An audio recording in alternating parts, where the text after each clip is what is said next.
Right now, a bunch of people are celebrating that Xbox is not going third party, and they are celebrating prematurely as they are not paying attention to what was actually said.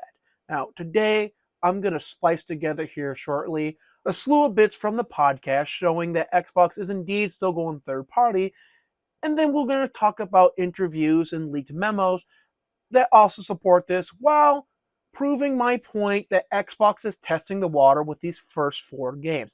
Phil did not want to mention what the first 4 games are, but I know what they are, so I'm going to tell you what they are here. This is, again, leaked information or speculation on the part that I've heard, so it might be wrong, but if you want to know what the 4 games are, here they are. It's Grounded and Sea of Thieves are going to be the live service games, and Pentiment and Hi-Fi Rush are going to be the smaller games he referenced.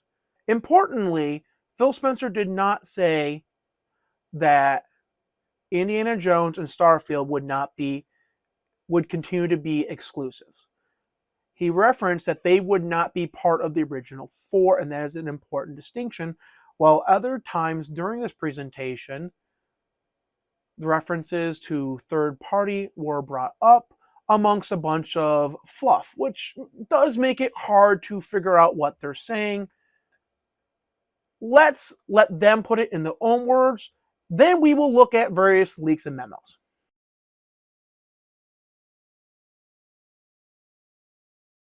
When we originally had planned for the show, starting back in December, I think we probably would have started with Activision Blizzard, maybe talked a little bit about the exclusivity with some of the news coming up, and then hardware. But we've had some unforeseen news that has come out. So let's just go and tackle the exclusivity question.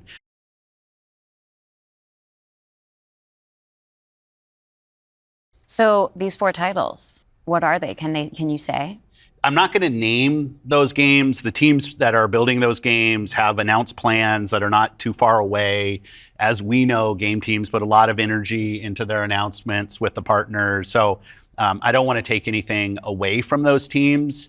So I won't be talking about the titles specifically, but I think when they come out, it'll make sense. Can we say if either of those titles are Starfield or Indiana Jones? They are not Starfield or Indiana Jones. And I do have a fundamental belief that over the next 5 or 10 years, exclusive games that are exclusive to one piece of hardware are going to be a smaller and smaller part of the game industry. And that's not some great insight, because if you look at the last 10 years and what the biggest games are today, it's a natural place. Whether it's one console and PC, multiple consoles, mobile console and PC, you see big games landing on multiple platforms.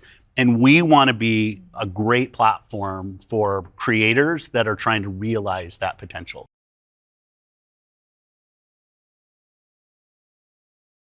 And at the same time, we want to bring more of our games to more players. So we're going to continue to look at that. So when we look at opportunities to allow more people to play, more people to engage, more people to buy, more people to subscribe, it's all about putting Xbox in the best position. And our hardware is a critical component of that. The absolute best experience somebody has on Xbox is hardware that your team builds and that people play on. But that's not going to be everybody. We fully accepted that we're going to have Xbox players across all kinds of devices.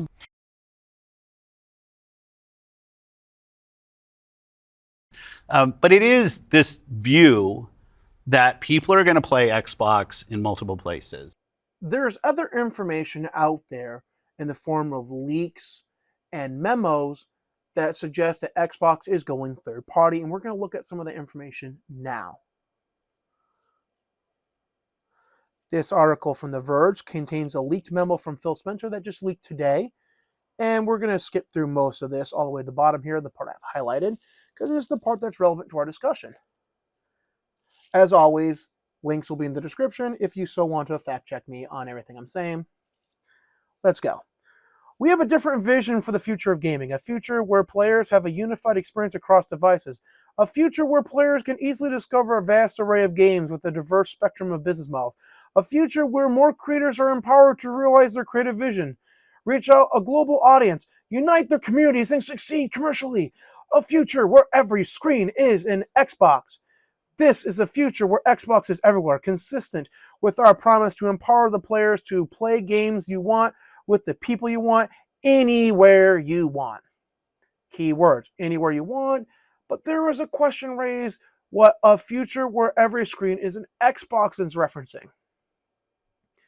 That references this leaked internal meeting where Sarah Bonds and Phil Spencer talked about the future of Xbox going third party. Sarah Bonds, saying here, Bonds spoke extensively about Xbox's strategy of existing on multiple kinds of devices and a greater ambitions of becoming the #1 cross-platform gaming company. Every screen is an Xbox. So when you hear the phrase every screen is an Xbox from Phil Spencer, he is using the slogan from Sarah Bonds, who wants to make Xbox a third-party company. On social media, I have been saying Xbox is testing the waters. And in an interview with The Verge from Phil Spencer, proves that Xbox is testing the waters. Now, a lot of this article is a bunch of corporate speak. If you don't know what corporate speak is, it's a bunch of fluff, some bullshit, some coddling, make stuff sound really good, and maybe about 5% of it's actually information you need to know about. And we're going to look at that 5%. If the goal is more people playing games and more people discovering them, why just these 4 games and not more? You say you want to learn from these, but surely if there's a hugely successful, you'll see that more people are playing them, then you'll do more in the future, right?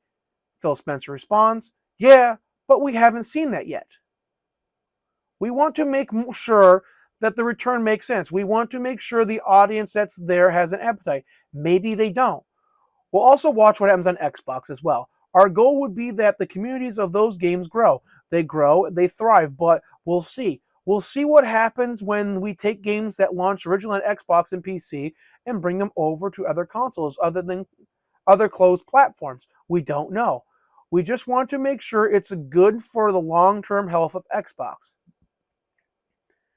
They're testing the waters. If this succeeds, more games will come. If it doesn't succeed, they'll throw some fluff piece out of how they want to see if it could work out, power to players, whatever slogan they're going to throw at it, and then they'll move on and quietly just abort the process. People who are prematurely celebrating Starfield and Indiana Jones not going to PlayStation need to see this part of the interview right here. You mentioned that Starfield and Indiana Jones aren't part of the 4 despite rumors, but will those ever come to PlayStation 5? Can you rule that out? Phil Spencer responds, I don't think we should, as an industry, ever rule out a game going to another platform.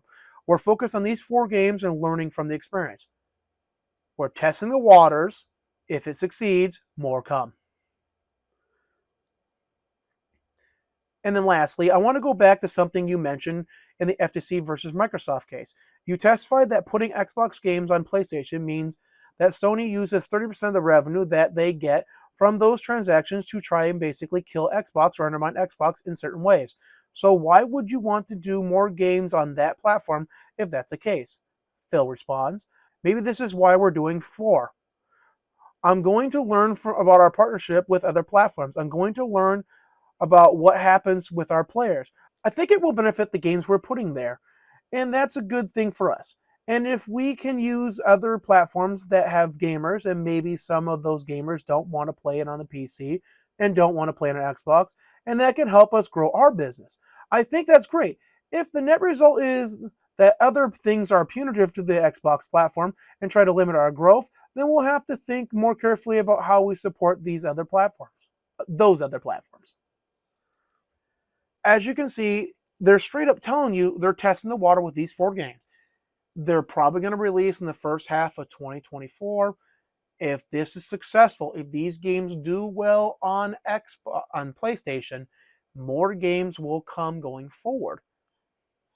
If they don't do well, then the third-party plan will be revisited, re-envisioned, or just aborted entirely. It's all up to how the test does. What do you think about Xbox's new plans with this new information being presented to you? Are you supportive of it? Are you against it? Leave a comment below. hit the subscribe button so I can get closer to the advertisement program. Hit a like so we can get an algorithm boost. Thank y'all. Have a great day. Peace.